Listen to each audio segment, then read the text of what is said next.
Hey everyone, Ryan with Mid-Atlantic Sports Cards and Collectibles here. Today I'm going to talk about one of my favorite subjects, which is Star Company and Star Company basketball cards that were produced in the early 1980s that for a short period of time, 3 seasons, but Star produced some of the most important, some of the most quintessential classic basketball cards of all time that everyone out there should know about and should be on the short list of any serious sports and basketball card collector or investor. So let's jump right in.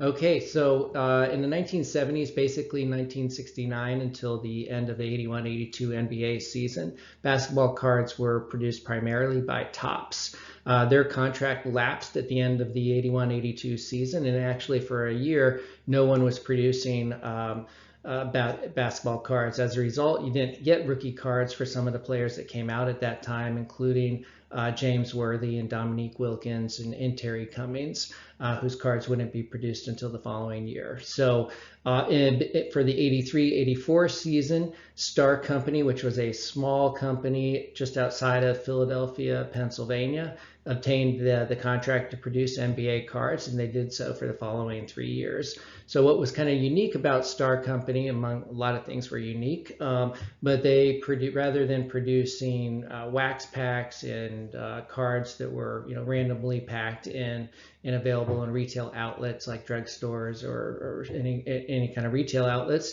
they produced team sets, which were sold in kind of little plastic bags and made available at stadiums or through dealers and various different outlets.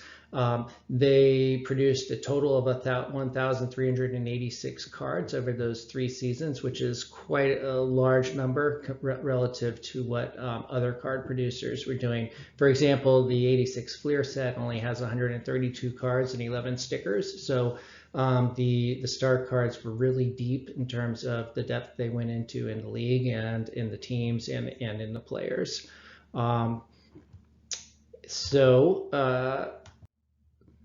Star produced 3 base sets over those 3 seasons, as well as 39 specialized sets. And the specialized sets came in a lot of different forms. Some of them were for championship teams, including the 76ers, the Celtics, the Lakers.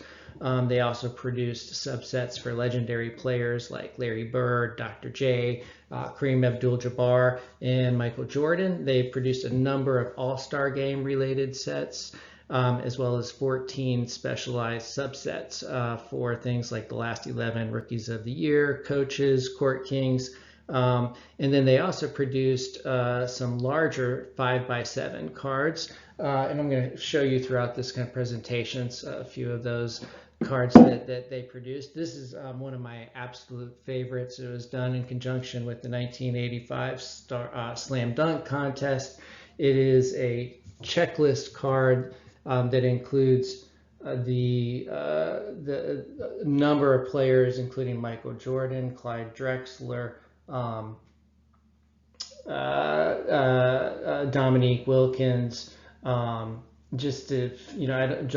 J. I don't think there's ever any card produced kind of contemporaneously with all those players on it. Probably had some cards produced subsequently in the modern era, but nothing like this during the player's actual lifetime. So this is a classic card, but they produced a number of 5x7 cards like this. The first base set that they produced was 275 cards and included the rookies for James Worthy, Isaiah Thomas, Clyde Drexler. I've got a couple of the James Worthy cards here. These are not actually from the base set, but they are from the 84 season. One is from this is from the arena set for the Los Angeles Lakers. James Worthy is kind of a cool card. As well as this was produced for in all rookies set, James Worthy kind of with a yellow border. It's also a pretty cool card.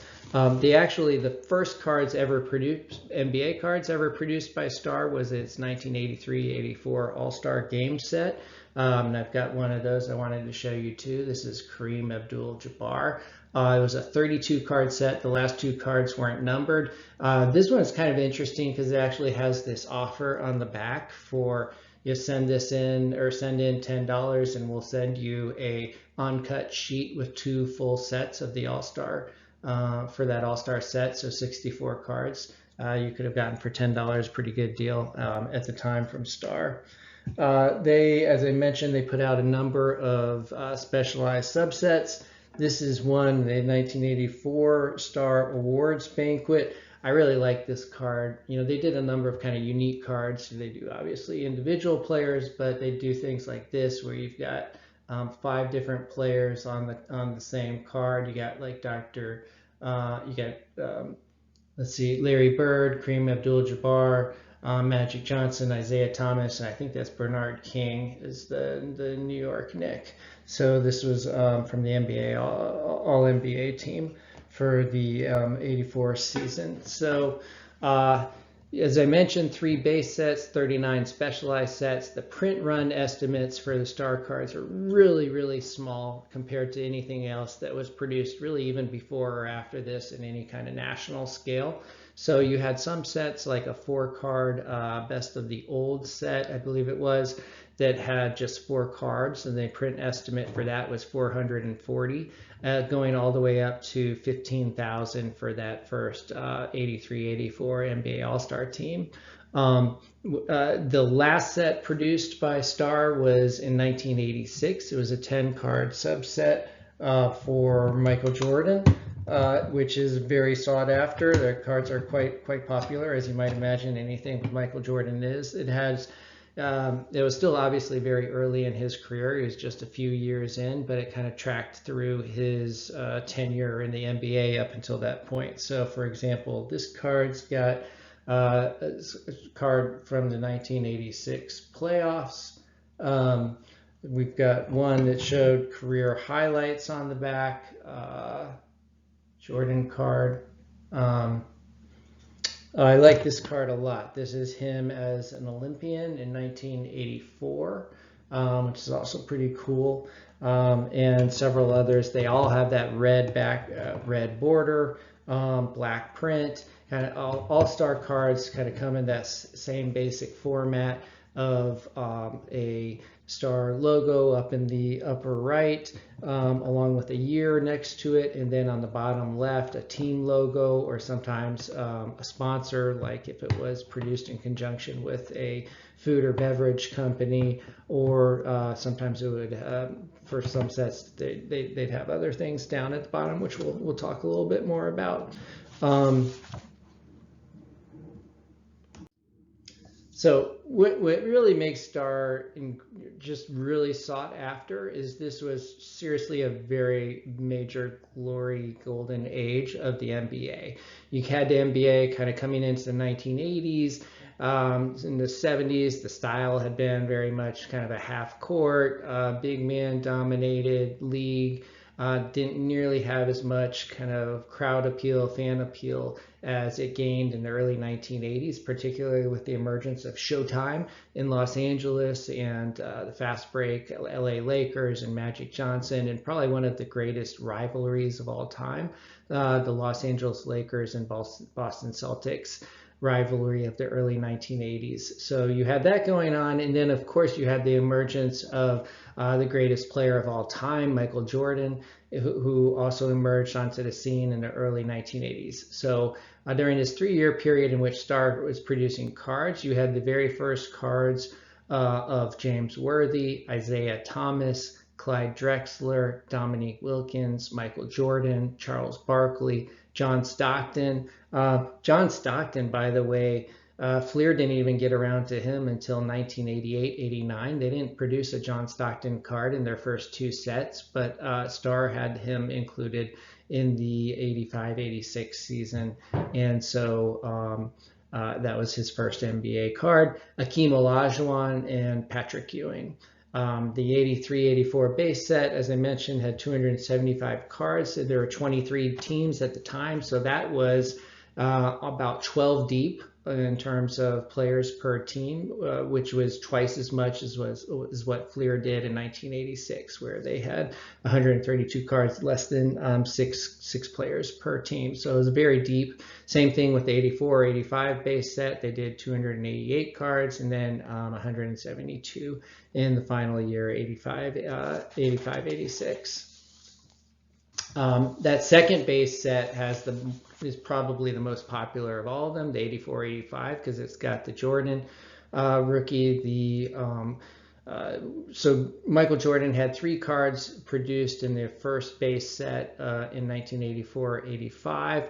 The classic one, the one that carries the biggest price, is a numbered 101. I'd love to be able to show you one. I don't actually own one. Hope to at some point, but it is extremely popular card. The population count on that is just over 1,000. It's the most graded of all the star cards.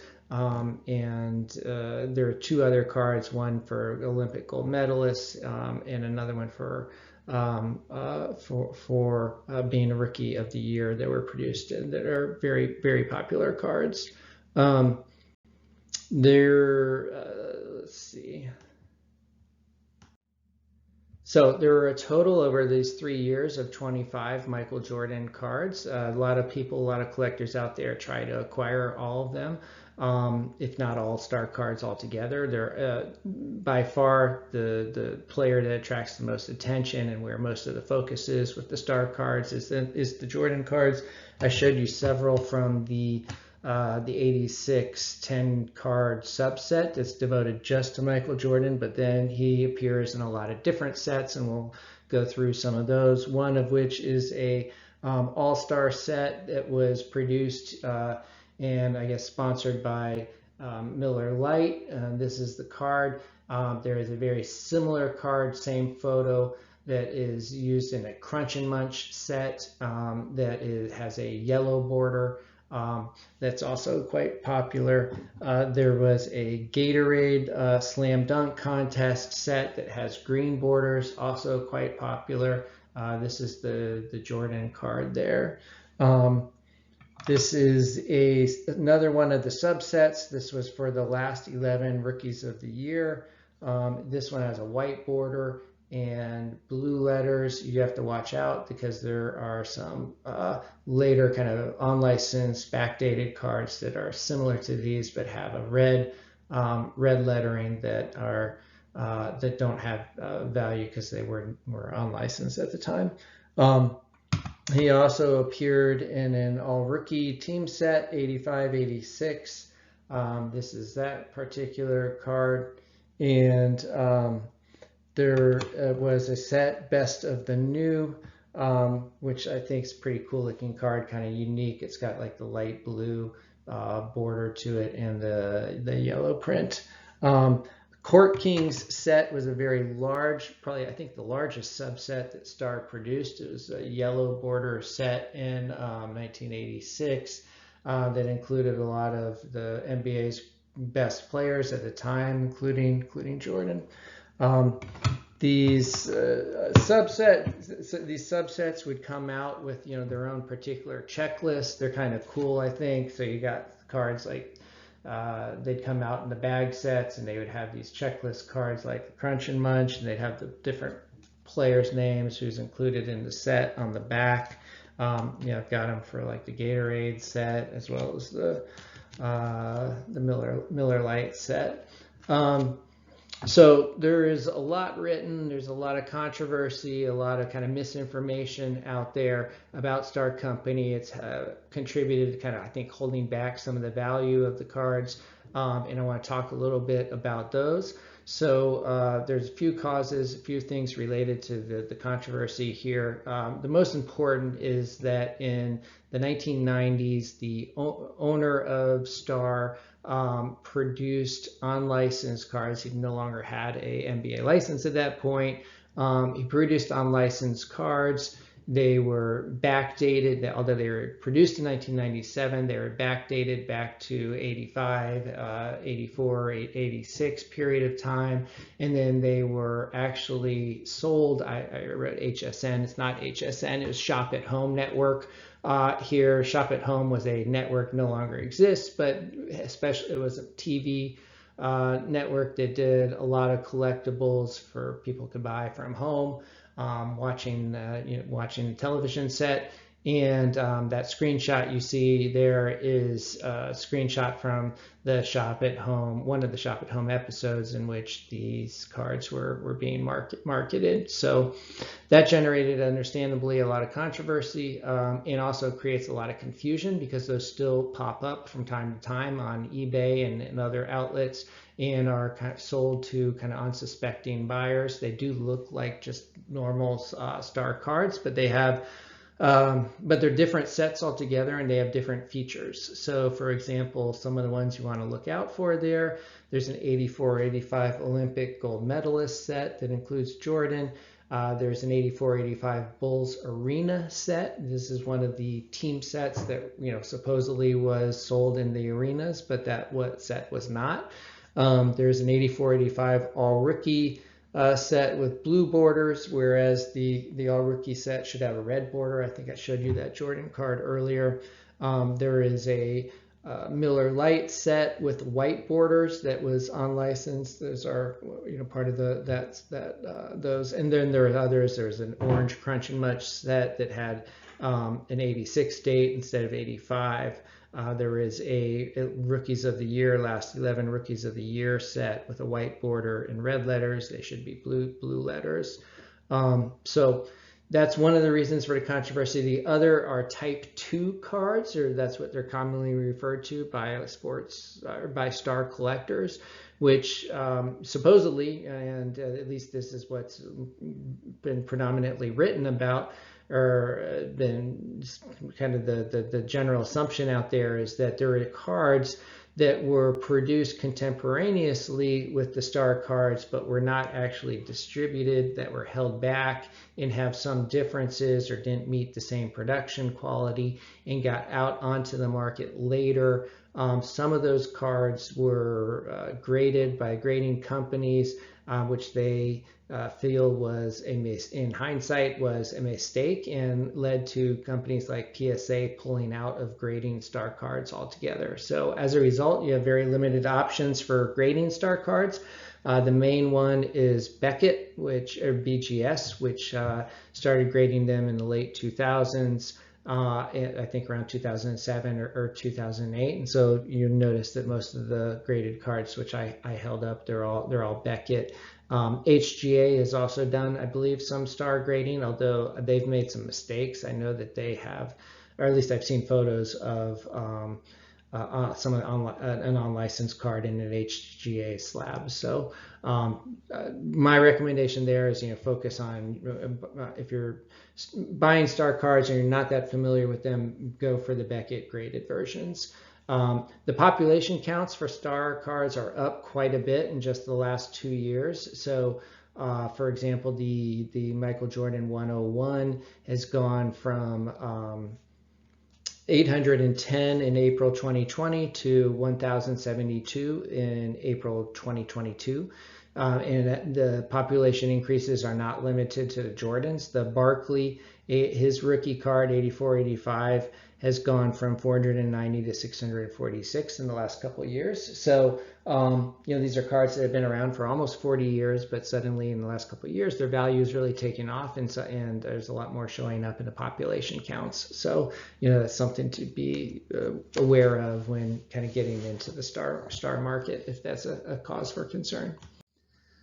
Okay, so prices in the market, and what's it look like out there for star cards?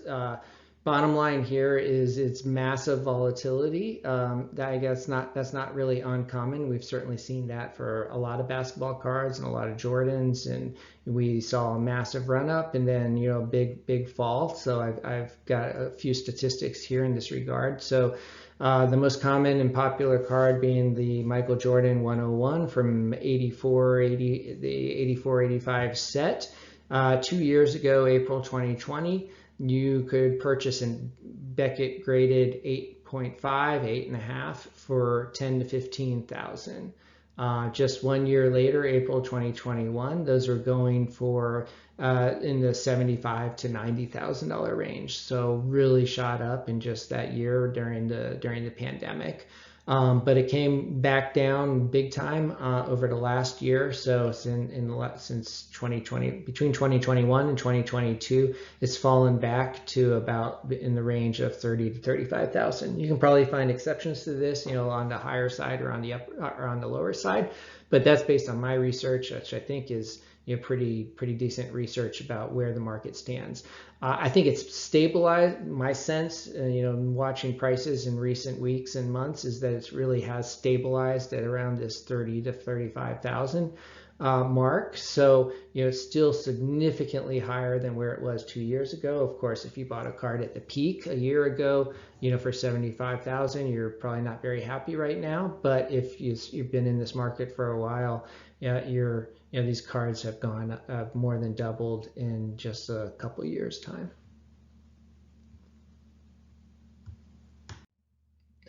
Okay, so one of the common questions and things people really want to know about is understanding and determining when a star card is real or not. As the values on these cards have gone up, so has the incentive for bad guys out there to be producing fakes or counterfeits. That's certainly a concern of mine when I'm looking at star cards. I'm not a professional authenticator. I don't, haven't invested a tremendous amount of time in figuring out all the differences and discrepancies and how to identify the real from the fake. But I've picked up enough information to have a little bit of a sense. But I still primarily, will opt for going for graded cards to be safer. But here are a few tips if you're out there and you're looking at star cards, and particularly raw cards, and trying to identify whether or not they are authentic or not. First, be suspicious of perfect centering. There were big centering problems with the star cards. Very seldom are they perfectly centered at all. Look for white outside the lines. I should find an example here for you. First, let me go back to the centering. So if you look at this Jordan Gatorade green border card, I'm going to try, and it's going to be a little bit hard to tell probably on this, but if you look at the north-south centering, it looks like you've got a really big border up on top and a very narrow kind of border beneath the bottom line, the Chicago Bulls name. So you would think that this card is off-center, particularly kind of north to south. But actually what the graders do, is my understanding, is they focus much more on the back of the card to determine, the appropriate centering for star cards. So this card actually got a 9 on centering, but generally speaking, the centering is not very good. So another thing to look for is white outside the lines. So if you look between the photo and the green, there's a slim white border, and on the sides of that white border is a thin black line. If the white crosses over that black line and kind of drifts into the green area, or if you have a different color, maybe you have a red card, red border, and you've got the white frame, and the white drifts over into the red. That's a significant sign that the card is not authentic. On the other hand, if you have color bleed, where the red from the front, for example, is kind of showing up on the back of the card, when you magnify it on the edges, that's a sign that it is more likely to be authentic. Then you want to do just kind of obvious things like really comparing the font, getting familiar with maybe some of the commons and others to really understand what the authentic cards look like, and then look for differences there. Probably the best method you can do is to really zoom in on the print resolution.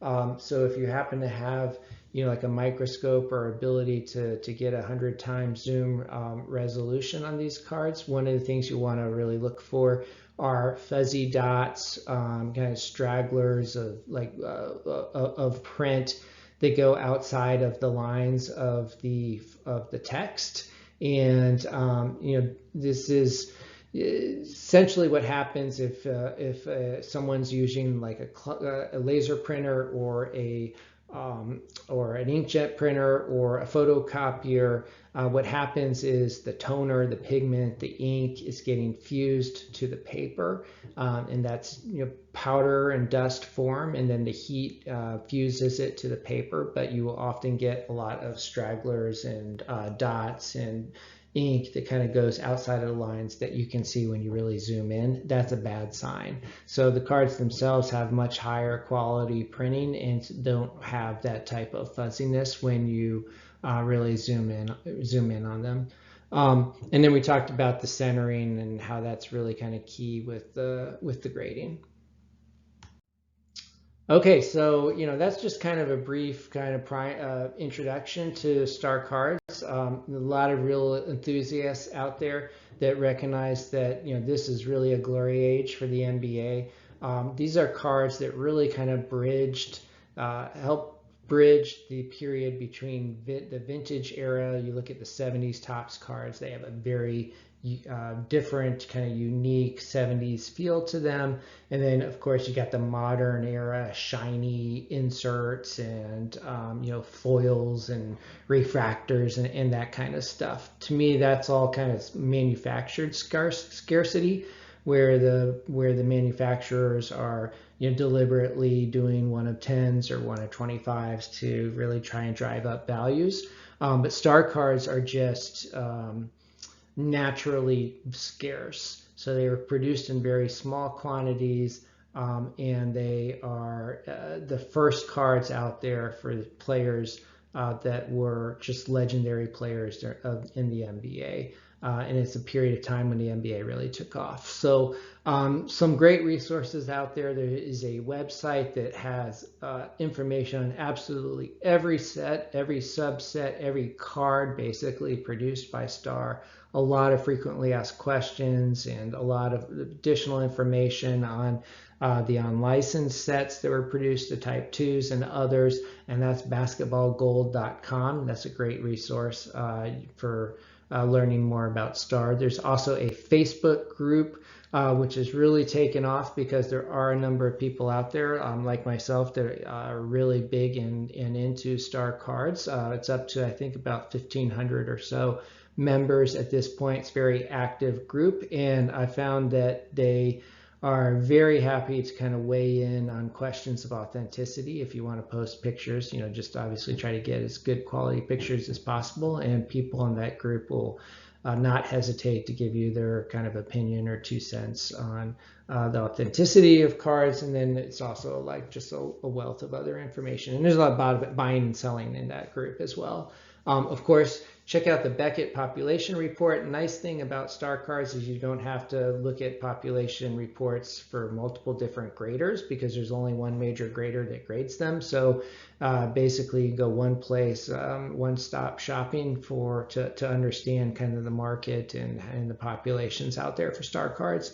And lastly, eBay, you can do a search, Star Company, basketball cards. There's currently over 3,000 for sale, and they regularly come up in the big auction houses as well, primarily the Jordan cards, but occasionally you can pick up or you can bid on a full base set, which I think is very cool. There are a lot of individuals out there that collect the team bags that have not been opened, so they're sealed, and they are somewhat tamper proof. And so a lot of people out there try to collect the full sets by collecting the team sets, which is kind of, I don't personally do that. I buy individual cards. I will say this, so Star lost their license to produce NBA cards after the 85-86 season, although they did kind of continue on and did other things. They produced minor league baseball cards. They produced over 50 or so single A and double A sets in the late 1980s. That was actually the first Star cards that I purchased. I'd love to say that I bought Star basketball cards in 1984, 85. Unfortunately, I didn't. I, like most kids and 9-year-olds and 10-year-olds at the time, was chasing Don Mattingly, Dwight Gooden, Jose Canseco, and Craig Jeffries. But, baseball was kind of the thing back then. I did not get into the Star cards until quite a bit later. They do have some subsequent cards, though, that were produced kind of individual releases. This is one that I think is really kind of cool and very much undervalued. You can get this for a very low price, which is a Chicago Bulls team set that was branded with equal sweetener and given out or sold at the, I assume it was probably given out at the Bulls Stadium, at the Bulls Arena. And it's got Michael Jordan on top. It was produced in 1991. You can get those online. I haven't looked recently, but they were, $15, $20, $25 not that long ago. As I mentioned, I'd love to be able to show you more of the 5x7s. I'm not that big personally on the 5x7s, but a lot of people are, and there are a number of kind of subsets out there. There are also a number of Jordan cards in the 5x7, and if you're really into displaying your cards, those are really popular. Something that's kind of unique about the Star cards is that the photos were subsequently reused. 29 of them were used in the 86 Fleer set.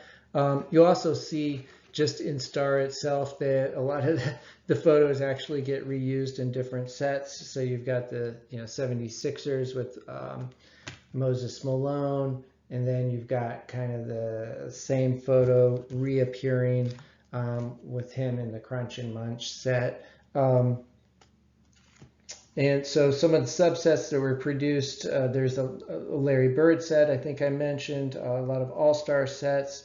This is Isaiah Thomas from the NBA All-Star game, which I think is a pretty cool card. Anyway, that's an introduction to Star for those that may be less familiar with it. Again, I'm Ryan with Mid-Atlantic Sports Cards and Collectibles. If you've enjoyed this, please subscribe. We're going to be doing a lot more content going forward. We're just kind of getting into this YouTube game now. We're producing a show. If you're in the DC, Virginia, Maryland area, we're going to do the largest show inside the Beltway in over 10 years on October 9th. It is a one-day show, but it's going to be a lot of fun, and we've got a great venue for that. That's going to be 90 or so tables. So take a look at the website, which is mid-atlanticshow.com, as well as some of the my other contact information, which is here. My email is ryan@macollectibles.com. My Twitter is sportscollectdc, and my Instagram is Mid-Atlantic Collectibles. But of course, I hope you share your comments, thoughts on Star cards. There's a lot of information and misinformation out there. I've tried to share with you the best knowledge I have. I don't pretend to have to be perfect on it. There are those that are follow this topic extremely closely. It is an exciting one. It's one with a lot of lore, a lot of history, a lot of controversy, and just a lot of backstory to it. But I love these cards. I know a lot of others do too, and so there you go. Have a great collecting, whether you're an investor, collector, or flipper. Star cards definitely deserve to be on your radar. They are extremely rare, and they are some of the greatest players of NBA history. So thanks a lot, everyone. Take care.